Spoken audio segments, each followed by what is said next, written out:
Doctor ortho Ayurvedic oil and capsule. अब दर्द भी घुटने टेकेगा। ऋषिकेश में सीएम धामी ने किया सेवा पखवाड़ा का शुभारंभ। कहा गांव-गांव पहुंचेगी सरकार, मौके पर होगा समस्याओं का समाधान। एसआईआर पर मुख्य निर्वाचन अधिकारी ने की राजनीतिक दलों के साथ बैठक। 71 लाख मतदाताओं के फॉर्म डिजिटाइज। राजनीतिक दलों ने नियुक्त किए 23,000 से अधिक बीएलए। अयोध्या राम मंदिर के बाद अब उत्तराखंड के बद्रीनाथ धाम में चढ़ावे में हेरफेर के आरोप। बद्रीनाथ केदारनाथ मंदिर समिति ने दिए जांच के आदेश। खंगाले जा रहे सीसीटीवी फुटेज। हरिद्वार में कांवड़ यात्रा 2026 की तैयारियों की गई समीक्षा। प्रभारी मंत्री सतपाल महाराज बोले, शिव भक्तों के स्वागत में नहीं रहेगी कोई कमी। डाक कांवड़ के दौरान हाईवे खुला रहने पर जोर। शिव भक्तों के लिए पुख्ता इंतजाम के निर्देश।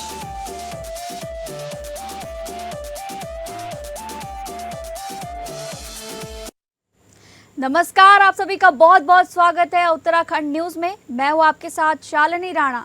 शुरुआत करेंगे उत्तराखंड से जुड़ी खबरों की। उत्तराखंड के मुख्यमंत्री पुष्कर सिंह धामी ने शुक्रवार को ऋषिकेश से सेवा पखवाड़ा का शुभारंभ किया है। इस अभियान के तहत अब सरकार गांव-गांव तक पहुंचेगी और मौके पर ही लोगों की समस्याओं का समाधान किया जाएगा। मुख्यमंत्री ने कहा कि सेवा पखवाड़ा का मकसद आम जनता तक सीधे पहुंचकर उनकी शिकायतें सुनना और उनका त्वरित निस्तारण करना है। कार्यक्रम के दौरान सीएम धामी ने अधिकारियों को निर्देशित किया कि इस पखवाड़े को जन भागीदारी के साथ सफल बनाएं ताकि सरकार की योजनाओं का लाभ आखिरी व्यक्ति तक पहुंच सके। ये जन समर्थन, आपका विश्वास, आपका ये उत्साह, अपार प्रेम, सच में मैं धन्य हो गया और मेरे लिए ये किसी पुरस्कार से कम नहीं है। आपका यही प्रेम और विश्वास मुझे दिन रात राज्य के समग्र विकास के लिए पूरी निष्ठा के साथ, पूरी ऊर्जा के साथ और पूरे समर्पण के साथ काम करने की ऊर्जा प्रदान करता है। भाइयों बहनों, आज मैं सच में आपके बीच में मुख्यमंत्री के रूप में नहीं बल्कि उत्तराखंड के एक सेवक के रूप में आप सबके बीच में उपस्थित हुआ हूं, क्योंकि आज का दिन मेरे लिए कई अर्थों में विशेष है। आज से ठीक 5 वर्ष पूर्व मुझे राज्य के मुख्यमंत्री के रूप में देवभूमि उत्तराखंड की सेवा करने का सौभाग्य प्राप्त हुआ था। अगली खबर का रुख करेंगे, जहां उत्तराखंड में विशेष गहन पुनरीक्षण यानी एसआईआर की प्रक्रिया को लेकर शुक्रवार को सचिवालय में अपर मुख्य निर्वाचन अधिकारी डॉक्टर विजय कुमार जोगदंडे ने सभी मान्यता प्राप्त राष्ट्रीय राजनीतिक दलों के साथ बैठक की। बैठक में डॉक्टर जोगदंडे ने दलों से अनकलेक्टेड श्रेणी के मतदाताओं के घर घर सत्यापन में सहयोग की अपील की। डॉक्टर जोगदंडे ने बताया कि राज्य में 1 जुलाई 2026 की अहर्ता तिथि के आधार पर एसआईआर चल रही है। 8 जून से 7 जुलाई तक गणना पत्रों के वितरण और डिजिटाइजेशन का कार्य पूरा किया जाएगा। प्रदेश में कुल 70 लाख से ज्यादा 60,762 मतदाताओं में इनमें से 70 लाख 98,501 फॉर्म डिजिटाइज हो चुके हैं। मतदाताओं का डेटा अब तक सिस्टम में दर्ज किया जा चुका है। उन्होंने बताया कि 8,39,486 मतदाता अनकलेक्टेड श्रेणी में हैं। इसमें से 1,23,836 मृत, 4,77,148 स्थायी रूप से शिफ्ट, 61,764 पहले से पंजीकृत, 1,68,259 उपस्थित और 8,479 अन्य कारणों से शामिल हैं। 14 जुलाई को ड्राफ्ट रोल अपर मुख्य निर्वाचन अधिकारी ने बताया कि 14 जुलाई 2026 को मतदाता सूची का ड्राफ्ट प्रकाशित होगा। 14 जुलाई से 13 अगस्त तक दावे आपत्तियां ली जाएंगी। 14 जुलाई से 11 सितंबर तक उनका निस्तारण होगा और 15 सितंबर को अंतिम सूची जारी की जाएगी।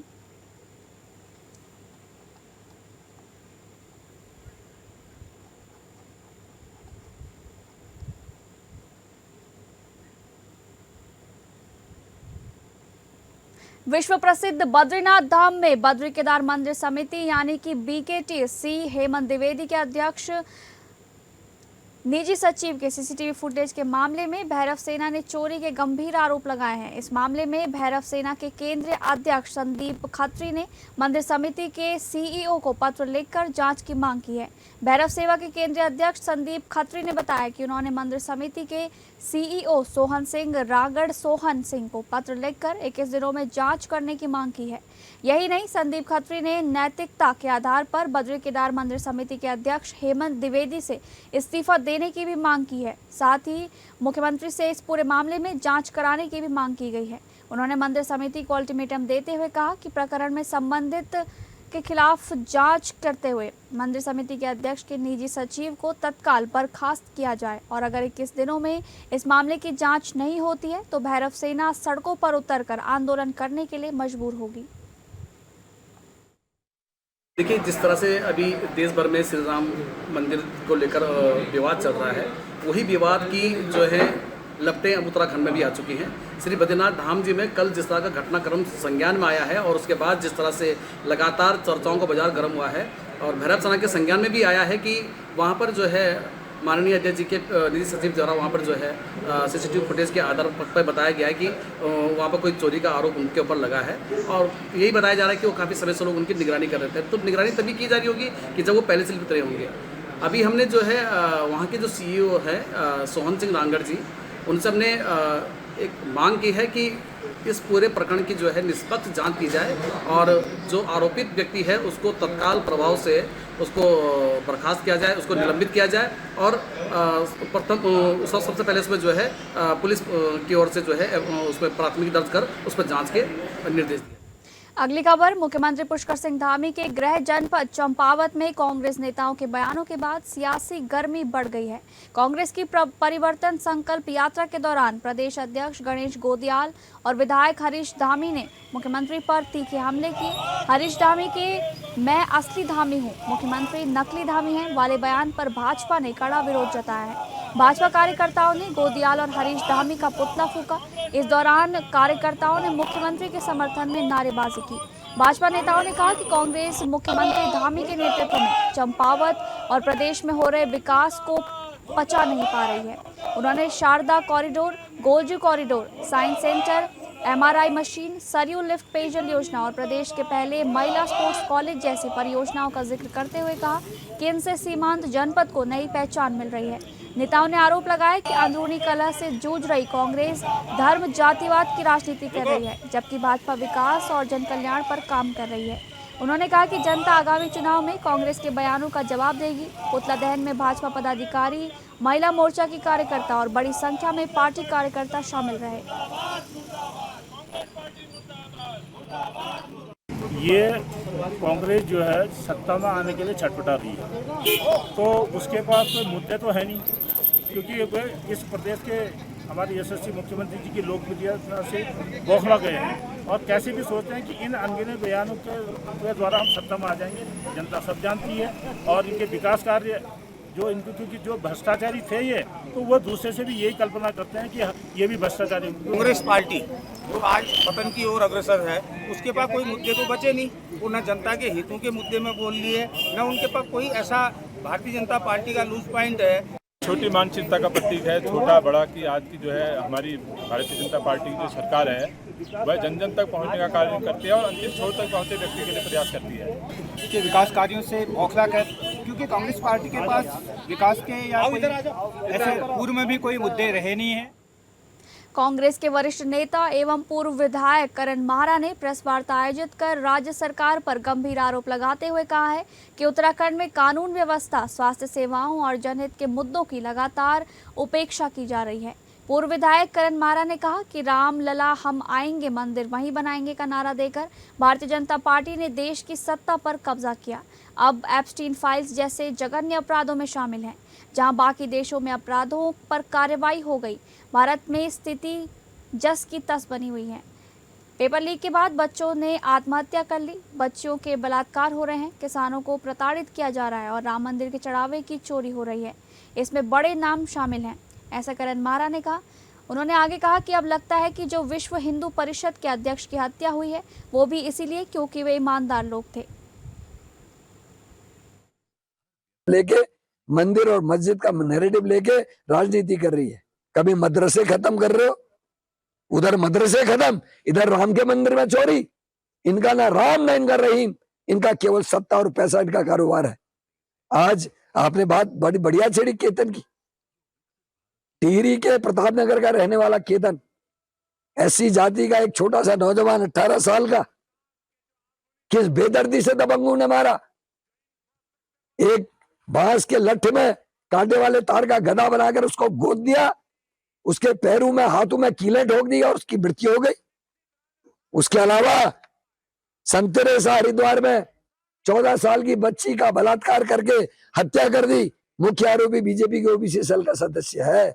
अगली खबर, रुद्रपुर के सरदार भगत सिंह राजकीय स्नातकोत्तर महाविद्यालय को कुमाऊं विश्वविद्यालय का कैंपस बनाए जाने की स्वीकृति मिलने पर महाविद्यालय परिसर में उत्सव का माहौल रहा। छात्र छात्राओं, छात्र नेताओं और कॉलेज प्रशासन ने महापौर विकास शर्मा का भव्य स्वागत कर उनका आभार जताया। कार्यक्रम के दौरान मुख्यमंत्री पुष्कर सिंह धामी और महापौर विकास शर्मा के समर्थन में जमकर नारेबाजी भी हुई। महापौर ने कहा कि ये निर्णय रुद्रपुर ही नहीं, पूरे उधम सिंह नगर और तराई क्षेत्र के हजारों विद्यार्थियों के लिए बड़ी सौगात है। अब प्रवेश परीक्षा, अंक पत्र और डिग्री जैसे कार्यों के लिए छात्रों को नैनीताल नहीं जाना पड़ेगा। उन्होंने बताया कि छात्र हित में इस मांग को मुख्यमंत्री के समक्ष प्रमुखता से रखा गया था, जिस पर सरकार ने सकारात्मक निर्णय लिया। इस अवसर पर महाविद्यालय के प्राचार्य, शिक्षक, छात्र संघ पदाधिकारी, पूर्व छात्र नेता, एनसीसी, रोवर्स और बड़ी संख्या में छात्र छात्राएं मौजूद रहे।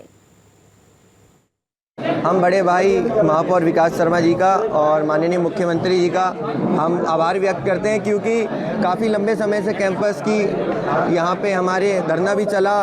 माननीय महापौर जी वहाँ आए, उन्होंने हमारा धरना समाप्त करके हमें आश्वासन दिया कि ये जल्द से जल्द कैंपस बनेगा। देखिए, हमारे महापौर जी इसी विद्यालय से पढ़े हुए हैं और छात्रों का दुख जानते हैं। देखो, छात्र संघ से ये भी निकले हुए हैं, तो छात्र संघ कितना संघर्ष करता है वो इन्हें पता है। आए दिन गरीब परिवार के बच्चे यहाँ पढ़ते हैं, उन्हें नैनीताल जाना पड़ता है, मार्कशीट हो चाहे कोई भी डॉक्यूमेंट की प्रॉब्लम हो। कि ये डिग्री कॉलेज है, मैंने अपनी एमकॉम की पढ़ाई यहीं से की है और मेरा राजनीतिक जीवन इसी कॉलेज से स्टार्ट हुआ है। हम लोगों ने अखिल भारतीय विद्यार्थी परिषद में लंबे समय तक इस स्कूल के अंदर काम किया।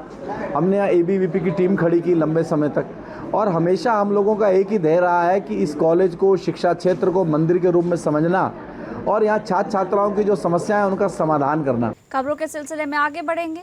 धर्मनगरी हरिद्वार में किसान अपनी 8 सूत्रीय मांगों को लेकर चिंतन शिविर आयोजित कर रहे हैं। सरकार को चेतावनी देने के उद्देश्य से लगाए गए इस शिविर का एक वीडियो सोशल मीडिया पर तेजी से वायरल हो रहा है। वायरल वीडियो में कुछ डांसर देसी गानों पर परफॉर्म करती नजर आ रही हैं। शिविर में मौजूद कुछ किसान भी उनके साथ डांस करते दिख रहे हैं। VIP घाट पर प्रशासन की अनुमति से किसानों को शिविर लगाने की इजाजत दी गई थी, लेकिन इस वीडियो के सामने आने के बाद स्थानीय लोगों ने मां गंगा की पवित्रता और हरिद्वार की मर्यादा पर सवाल उठाए हैं। स्थानीय निवासियों का कहना है कि ये चिंतन शिविर है या मनोरंजन का कार्यक्रम। सोशल मीडिया पर भी इस वीडियो को लेकर तीखी प्रतिक्रियाएं सामने आ रही हैं। फिलहाल प्रशासन की ओर से इस मामले में कोई आधिकारिक बयान सामने नहीं आया है।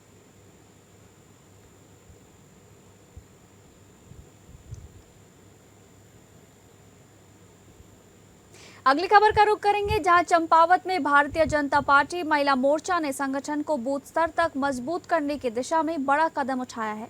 महिला मोर्चा प्रदेश अध्यक्ष रुचि भट्ट के निर्देशानुसार जिलाध्यक्ष दीपा जोशी के नेतृत्व में शुक्रवार को जनपद के 4 मंडलों टनकपुर, पाटी, लोहाघाट और बनबसा में एक साथ महिला मोर्चा मंडल कार्यकारिणी की परिचयात्मक बैठकें आयोजित की गई। बैठकों में संगठन के आगामी कार्यक्रमों की रूपरेखा तय करने के साथ ही पंडित दीनदयाल उपाध्याय प्रशिक्षण महाअभियान के अंतर्गत डिजिटल लर्निंग प्रोग्राम पर विस्तार से चर्चा की गई। इसी तरह लोहाघाट मंडल में मंडल प्रभारी पुष्पा ओझा और मंडल अध्यक्ष चंद्रकला की अध्यक्षता में बैठक आयोजित हुई। बैठकों में सभी मंडलों की महिला पदाधिकारी बड़ी संख्या में मौजूद रहीं।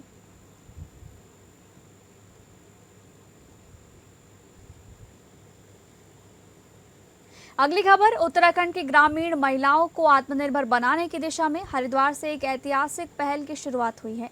बहराबाद स्थित मानस पेट्रोल पंप पर प्रदेश के पहले MOU आधारित हिलांश आउटलेट का शुभारंभ किया गया है। ग्रामोत्थान रीप परियोजना और इंडियन ऑयल कॉरपोरेशन लिमिटेड की संयुक्त पहल से शुरू हुए इस आउटलेट के माध्यम से स्वयं सहायता समूहों द्वारा तैयार जैविक मसाले, पहाड़ी दालें, हस्तशिल्प, हर्बल और एवं पारंपरिक उत्पाद अब सीधे उपभोक्ताओं तक पहुंचेंगे।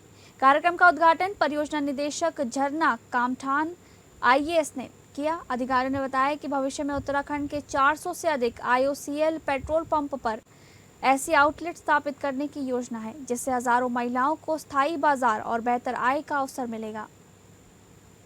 ये बहुत अभिनव पहल है। माननीय प्रधानमंत्री जी ने कहा था कि जो भी पर्यटक उत्तराखंड आते हैं वो अपने यात्रा व्यय का कुछ परसेंट स्थानीय प्रोडक्ट को खरीदने में प्रयोग करें। ये जो उनका स्टेटमेंट था तो स्थानीय प्रोडक्ट को बढ़ावा देने के लिए वोकल फॉर लोकल की कॉन्सेप्ट पर ये आज यहाँ पर आउटलेट खुला है। और अच्छी बात यह है कि पेट्रोल पंप ने इसको अपने प्रीमाइस में स्थान दिया है। इन्होंने ये भी कहा है कि हम बाकी भी अपने पेट्रोल पंप पे इसको स्थान देंगे। उत्तराखंड सरकार ग्राम्य विकास विभाग का एक इनिशिएटिव है, जिसमें IOCL के साथ में हमने एक MOU साइन किया है। अनुसार जो प्रदेश में जो भी पेट्रोल पंप है IOC के, वहाँ पे हमको स्पेस दिया जाएगा, जिससे कि हमारी जो महिलाओं के उत्पाद हो उनको एक अच्छा मंच मिले, उनको वहाँ पे आउटलेट मिले और वो अपने उत्पादों को वहाँ पे प्रदर्शित करके उसकी अच्छी सेल कर सकें। तो इसी कड़ी में आज इसकी शुरुआत हुई है। सबसे पहले हरिद्वार जनपद 30 जुलाई से शुरू होने वाली आगामी कांवड़ यात्रा की तैयारियों को लेकर शुक्रवार को हरिद्वार के प्रभारी मंत्री एवं कैबिनेट मंत्री सतपाल महाराज ने सचिवालय में समीक्षा बैठक की। बैठक में कई जिलों के जिलाधिकारी वीडियो कॉन्फ्रेंसिंग के माध्यम से जुड़े, जहां परिवहन मंत्री प्रदीप बत्रा सहित जिले के विधायक भी बैठक में मौजूद रहे। बैठक में मंत्री सतपाल महाराज ने अधिकारियों को निर्देशित किया कि विभिन्न प्रदेशों से आने वाले शिव भक्तों का स्वागत भव्य तरीके से किया जाए, साथ ही उनके लिए जरूरी व्यवस्थाएं समय रहते पूरी की जाएं। मीडिया से बातचीत में सतपाल महाराज ने कहा कि कांवड़ यात्रा की तैयारियां तेजी से चल रही हैं। प्रशासन द्वारा भेजे गए बजट प्रस्ताव पर शासन स्तर पर विचार किया जा रहा है। उन्होंने कहा कि हर बार की तरह इस बार भी शिव भक्तों पर पुष्प वर्षा की जाएगी। डाक कांवड़ के दौरान हाईवे को खुला रखने का प्रयास किया जाएगा। परिवहन मंत्री प्रदीप बत्रा ने बताया कि डाक कांवड़ के दौरान यातायात सुचारू रखने के लिए आने और जाने वाली कांवड़ को एक ही साइड से संचालित किया जाएगा, ताकि हाईवे बाधित न हो। प्रशासन ने यात्रा को शांतिपूर्ण और सुरक्षित तरीके से संपन्न कराने के लिए सभी विभागों को समन्वय के साथ काम करने के निर्देश भी दिए।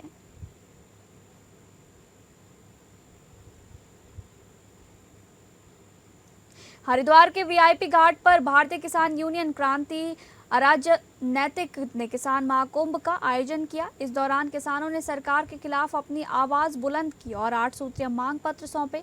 संगठन ने स्मार्ट मीटर हटाने, किसानों को मुफ्त बिजली देने, गन्ना भुगतान में तेजी लाने और गन्ने का मूल्य 500 रुपये प्रति क्विंटल करने जैसी मांगे उठाई।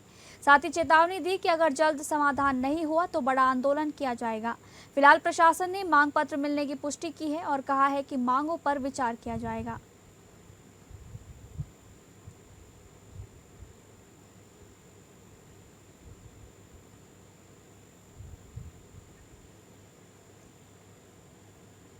अगली खबर, रुड़की के लक्सर कोतवाली क्षेत्र के डौसनी गांव में गुरुवार रात एक खतरनाक मगरमच्छ मदन पाल के घर में घुस गया।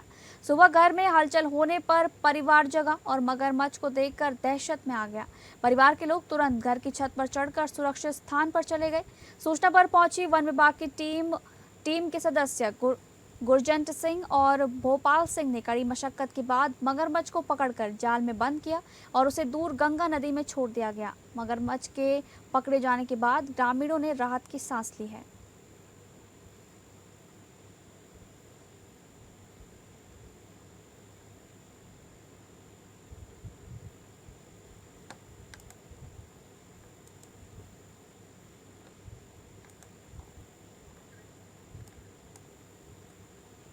तो फिलहाल उत्तराखंड न्यूज में बस इतना ही। नमस्कार।